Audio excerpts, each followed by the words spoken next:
തിരുവിതാംകൂറിന്റെ ഭാഗമായിരുന്ന നാഞ്ചിനാട് ദേശം ഒരു കാലത്ത് തമിഴ്നാട്ടിലേക്ക് ലയിപ്പിക്കുമ്പോൾ എഴുതപ്പെട്ട ഒരു ഉടമ്പടിയിൻ പ്രകാരമാണ് ഇന്നും അനന്തപുരിയിൽ നവരാത്രി ആഘോഷങ്ങൾ നടക്കുന്നത്.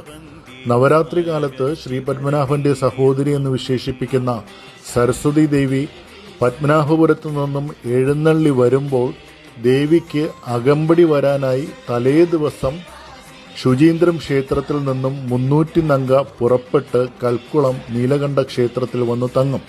അടുത്ത ദിവസം പ്രഭാതത്തിൽ കുമാരകോവിൽ നിന്നും വേളിമല കുമാരസ്വാമിയും 300 നങ്കയും ഒരുമിച്ചാണ് പത്മനാഭപുരത്തെത്തി സരസ്വതി ദേവി പുറപ്പെടുമ്പോൾ സരസ്വതി ദേവിക്ക് അകമ്പടിയായി അനന്തപുരിയിലേക്ക് സഞ്ചരിച്ചെത്തുന്നത്.